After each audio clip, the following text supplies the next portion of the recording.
మా హైదరాబాద్ ప్రతినిధి హరీష్ గారికి వెళ్దాం. అక్కడ చూసుకుంటే కొనసాగుతుంది టీ కాంగ్రెస్ పిఎస్సీ సమావేశం. మాణిక్రావు ఠాక్రే అధ్యక్షతన సమావేశం కొనసాగుతుంది గాంధీ భవన్లో. ఇక గత కార్యదర్శులు పిఎస్ సభ్యులు కూడా అందరూ వచ్చినటువంటి పరిస్థితి కనిపిస్తుంది. ఇక అలాగే బస్సు యాత్ర షెడ్యూల్కి సంబంధించి కానీ రూట్ మ్యాప్లపై కానీ మేనిఫెస్టో అంశాలు కులగణన అభ్యర్థుల ఎంపిక పూర్తిగా వీటిపై చర్చిస్తున్నట్టు తెలుస్తుంది. దీనిపై పూర్తి అప్డేట్స్ అందిస్తారు. హరీష్ చెప్పండి. Thank you Rajasekhar. గాంధీ భవన్లో పిఎస్సీ సమావేశం ప్రారంభమైంది. ఏఐసీసీ ఇన్ఛార్జ్ మాణిక్రావు ఠాక్రే అధ్యక్షతన కొనసాగుతున్న ఈ సమావేశంలో పిసిసి చీఫ్ రేవంత్ రెడ్డి అలాగే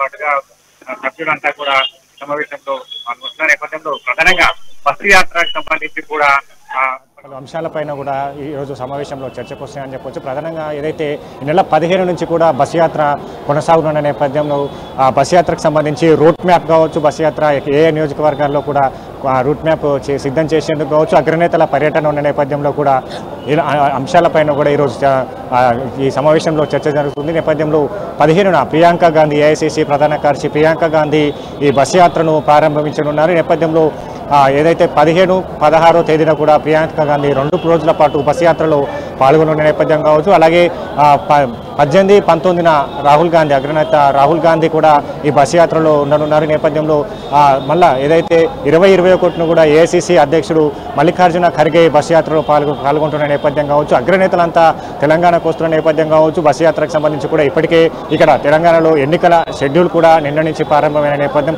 ఎన్నికల సమీపిస్తున్న తరం కావచ్చు. దాదాపుగా 50 రోజుల సమయమే ఇంకా ఎన్నికల శంకారావంగా ఉన్నది. నేపథ్యంలో ఈ బస్సు యాత్రతోనే కూడా కాంగ్రెస్ పార్టీ ప్రచారాల శంకారాన్ని పూరించేందుకు కూడా సిద్ధమైనట్టుగా తెలుస్తుంది. నేపథ్యంలో బస్సు యాత్రకు సంబంధించి కూడా ఆదిలాబాద్ నియోజకవర్గానికి సంబంధించి కూడా బస్సు యాత్ర కొనసాగే అవకాశం కనిపిస్తుంది. బాసర సరస్వతి అమ్మవారి టెంపుల్ నుంచి కూడా ఈ బస్సు యాత్ర కొనసాగిన నేపథ్యం కావచ్చు. అక్కడి నుంచి ఆదిలాబాద్ టు వరంగల్, అలాగే నిజామాబాద్ టు హైదరాబాద్, ఖమ్మం ఇట్లా బస్సు యాత్ర ఉండనున్న నేపథ్యం కావచ్చు. ప్రధానంగా కాంగ్రెస్ పార్టీకి సంబంధించి కూడా పెద్ద ఎత్తున ప్రచారాలు తీసుకురావాలనే నేపథ్యంలో కూడా ఈ బస్సు యాత్రను ఈ ప్రచారానికి కూడా వాడుకునే విధంగా ప్రధానంగా దీనికి సంబంధించి కూడా అంటే door to door Congress party ఇప్పటికే ప్రకటించిన డిక్లరేషన్లు కావచ్చు, మేనిఫెస్టో ఏదైతే 6 గ్యారెంటీల హామీ కావచ్చు, వీటిని ప్రజల్లో విస్తృతంగా కూడా ప్రచారం చేయాలి. నేపథ్యంలో బస్సు యాత్రకు సంబంధించి కూడా ఈ హామీలపైన కూడా ప్రజల్లో చేరవేసే విధానం కావచ్చు. అలాగే బీజేపీ, బీఆర్ఎస్ ప్రభుత్వ వ్యతిరేక విధానాలు ఎండగడుతూ కూడా అక్కడ ఛార్జ్ షీట్లు కూడా నమోదు వేయడం జరుగుతుంది. నేపథ్యంలో అంటే మొత్తంగా ఒక 10 నుంచి 15 రోజుల పాటు ఈ బస్సు యాత్ర కొనసాగుతున్న నేపథ్యం కావచ్చు. బస్సు యాత్రలో ప్రధానంగా ఇప్పటికే రైతులకు సంబంధించి కూడా రైతు డిక్లరేషన్ వరంగల్ సభ వేదిక కూడా ఇవ్వడం జరిగింది. ఆ రైతులకు సంబంధించి కూడా ఏదైతే 2 లక్షల రుణమాఫీ కావచ్చు, రైతులకు సంబంధించి మద్దతు ధర, పంట మద్దతు ధర కావచ్చు, 1500 రైతు పంట సాయం కావచ్చు, ఇది రైతు కూలీలకు సంబంధించి కూడా 12,000 రైతు కూలీలకు ఇవ్వని నేపథ్యం కావచ్చు. కౌలు రైతులకు కూడా ఇక్కడ రైతులకు వర్తించే అన్ని ఏదైతే లబ్ధి చేకూరే విధంగా కూడా కౌలు రైతులకు ఇచ్చే పంట సాయం కావచ్చు, మిగతా రైతు బంధు కావచ్చు, రైతు బీమా లాంటి అన్ని పథకాలు కూడా కౌలు రైతులకు వర్తిస్తాయని కూడా డిక్లరేషన్ ఇచ్చిన నేపథ్యం కావచ్చు. అలాగే యూత్కి సంబంధించి కూడా యూత్ డిక్లరేషన్ ఇచ్చిన నేపథ్యం కావచ్చు. అలా ఎస్సీ ఎస్టీకి సంబంధించి కూడా ఎస్సీ ఎస్టీ డిక్లరేషన్ ఇచ్చిన నేపథ్యం కావచ్చు. యూత్కి సంబంధించి ఇక్కడికి ఏకకాలం అంటే 1 లక్ష ఉద్యోగాల భర్తీ కావచ్చు, నిరుద్యోగ భృతి కావచ్చు, ఏదైతే దూర విద్య అంటే ఇతర విదేశాలకు వెళ్ళే విద్యార్థుల కోసం వాళ్ళు 5 లక్షల నుంచి కూడా 25 లక్షల ఏదైతే పారితోషికం ఇవ్వే నేపథ్యం కావచ్చు. అలాగే మహిళలకు సంబంధించి కూడా మన చేయూత పథకం ద్వారా 4,000 పింఛన్ కావచ్చు. అలాగే విజయబేరి సభ, తుక్కుగూడ విజయబేరి సభ కూడా సోనియా గాంధీ ప్రకటించిన 6 గ్యారెంటీ హామీలు కావచ్చు. అయితే గ్యాస్ సిలిండర్ 500 గ్యాస్ సిలిండర్ కావచ్చు, 2,500 మహిళలకు సంబంధించిన ఆర్థిక సాయం కావచ్చు.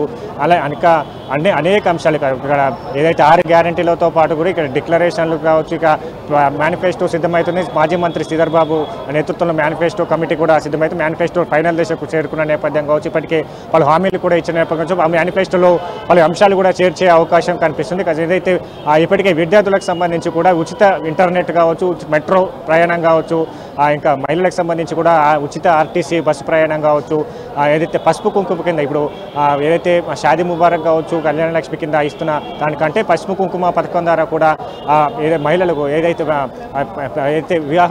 పెళ్లి చేసుకునే మహిళలకు కావచ్చు వాళ్ళకు 1,116 ఏదైతే పసుపు కుంకుమ ద్వారా కాకుండా దానికి అనుగుణంగా మళ్ళా 1 తులం బంగారాన్ని కూడా ఇచ్చేందుకు కూడా కాంగ్రెస్ పార్టీ ఈ మేనిఫెస్టోలో చేసే అంశం ఉన్నది. ఈ నేపథ్యంలో మరికొన్ని అంశాలు కూడా కనిపిస్తున్నాయి. ఈ అంశాలన్నిటిని కూడా ఇక్కడ బీసీలకు సంబంధించి కూడా ఇప్పుడు బీసీకి సంబంధించి 5 లక్షల ఆర్థిక సాయం ఇచ్చే విధంగా కూడా ఆ అంశాల్లో పొందుపరిచే అవకాశం కనిపిస్తుంది. ఇప్పటికే ఎస్సీ ఎస్టీకి సంబంధించి కూడా 12 లక్షల ఆర్థిక సాయంతో పాటు ఇక్కడ ఇందిరమ్మ ఇల్లు కావచ్చు, ఖచ్చితంగా అన్ని పేద వర్గాలకు కూడా ఇందిరమ్మ ఇల్లు దక్కితే కాంగ్రెస్ అధికారంలోకి రాగానే ఇందిరమ్మ ఇల్లు ఇస్తామన్నట్టుగా కూడా 6 గ్యారంటీస్ హామీలో ఉన్నాయి. ఇదంతా కూడా అధికారంలోకి వచ్చిన 90 రోజుల్లో చేపడతామన్నట్టుగా కూడా గ్యారంటీ కార్డు ఇవ్వడం జరిగింది. గ్యారంటీ కార్డు ఇప్పటికీ అన్ని నియోజకవర్గాలకు సంబంధించిన కూడా ప్రజలకు చేరువై గ్యారంటీ కార్డు ద్వారా ఖచ్చితంగా కాంగ్రెస్ పార్టీ అధికారంలోకి వస్తే 90 రోజుల్లో మేము ఇచ్చిన గ్యారంటీలను అమలు చేస్తాం, మేనిఫెస్టోలో ఉన్న ప్రతి అంశాన్ని ప్రతి పథకాన్ని అమలు చేస్తామని కూడా ఇప్పటికే ఇక్కడ పీసీసీ కావచ్చు అధిష్టానం కూడా చెప్పిన నేపథ్యం కావచ్చు. అంటే ఇట్లా ఇప్పటికే 50 రోజుల ఎన్నికలు ఉన్న సమయంలో కూడా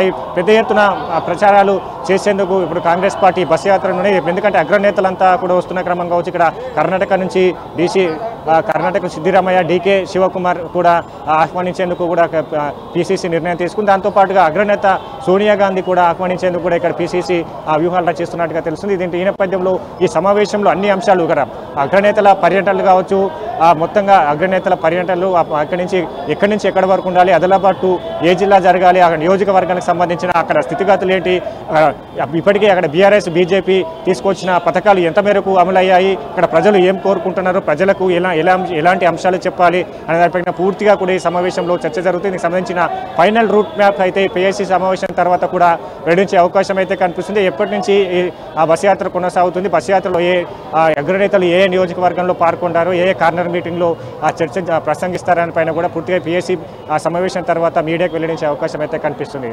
ఆశగా